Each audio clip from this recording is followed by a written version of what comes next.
રાજકોટના એ ચકચારી કેસની જેણે આખા રાજ્યમાં ચર્ચા જગાવી છે। એક યુવાન અચાનક રાત્રે ઘરેથી ગુમ થઈ જાય છે। બીજા દિવસે આશ્રમના સીસીટીવી કેમેરામાં દેખાય છે। લંગડાતો ચાલતો દેખાય છે। રસ્તો ક્રોસ કરવા માટે જાય છે અને જેવો રસ્તો ક્રોસ કરવા માટે એ જાય છે કે હિટ એન્ડ રનમાં એનું મૃત્યુ થઈ ગયાની થિયોરી આપવામાં આવે છે। જ્યારે એના પિતા સાથે વાત કરવામાં આવે છે તો એમના કહેવામાં આવે છે કે અમને બાઇક ઉપરથી ઘરમાં કેટલાક લોકો ઢસડી ગયા અને બંનેને ઢોર માર માર્યો હતો અને કોણ હતું એ તો એ જૂનું અને જાણીતું નામ ફરી એકવાર સામે આવે છે।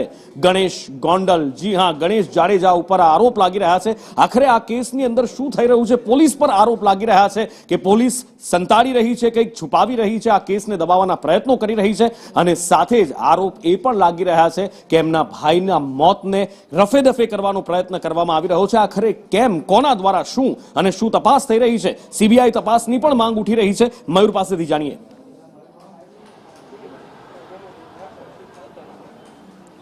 બિલકુલ નુપુર, ગોંડલના રાજકુમાર જાટનો મૃતદેહ મળી આવ્યા બાદ જે કેસ છે તેમને ચકચાર જોવા મળી રહી છે। કારણ કે જે પ્રકારે રાજકુમારનો જે મૃતદેહ તરઘડિયા પાસેથી મળી આવ્યો, ત્યાં પૂર્વેના સીસીટીવી જે છે તે પોલીસ દ્વારા જાહેર કરવામાં આવ્યા છે કે જે આશ્રમ પાસે હતો અને ત્યાં તેમનું હિટ એન્ડ રનની કેસની અંદર તેમનું મૃત્યુ થયું છે। પરંતુ તે પૂર્વેની ઘટનાઓ જોઈએ તો તે પૂર્વે જે રાજકુમાર જાટના પિતા જે છે તેમના દ્વારા ગોંડલ પોલીસ સ્ટેશનની અંદર તેમનો પુત્ર રાજકુમાર જે છે તે ગુમ થયો હોવાની ફરિયાદ જે છે તે નોંધવામાં આવે છે। તે પૂર્વે એટલે કે 2 તારીખના રોજ જે પિતા અને પુત્ર જે છે તેઓ જે ગણેશ ગોંડલનું જે ઘર આવેલું છે ત્યાં તેઓ બબાલ કરતા હતા અને ત્યારબાદ તેમને ગણેશ ગોંડલના ઘરની અંદર લઈ જવામાં આવે છે અને મારવાના આક્ષેપ જે છે તે અરજીની અંદર કર્યા છે અને ત્યારબાદ પુત્ર જે ગાયબ થઈ જાય છે અને અચાનક જ તેમનો મૃતદેહ જે છે તે ધરઘડિયા પાસેથી મળી આવે છે અને પોલીસ આ 4 તારીખની ઘટના જે છે તેમનો મૃતદેહ પરિવારને 2 દિવસ પછી સોંપે છે। હજુ પણ આ પ્રકારે અનેક સવાલો પોલીસ સામે ઉઠી રહ્યા છે। કારણ કે જે પ્રકારે પોલીસે સીસીટીવી જાહેર કર્યા છે તે માત્ર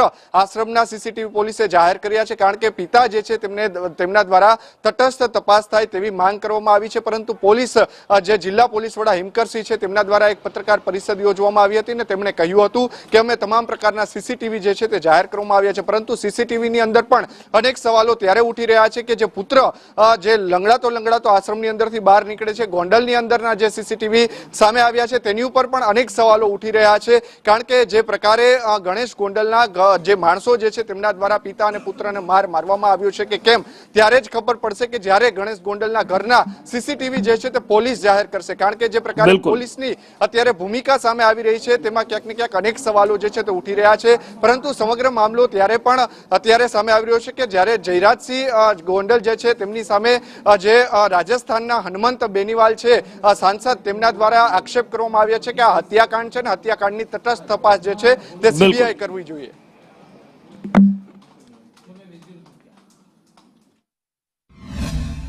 मेरे को खुद यहाँ के जो देसाई साहब, क्या नाम है उनका, लोकल पुलिस के हेड है वहाँ पर, गोसाई, हाँ, उन्होंने खुद ने बोला कि मैंने सीसीटीवी फुटेज देखा है।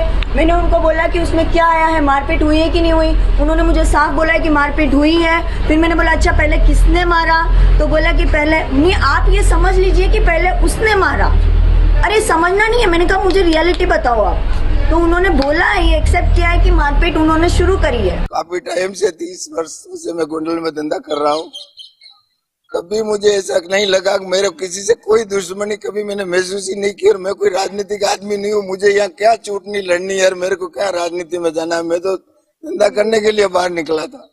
और उस दिन जो भी हुआ था वो मैंने पहले दिन से ही मतलब वो FIR भी कर रखी है, बोले फरियाद भी की, सब कुछ की।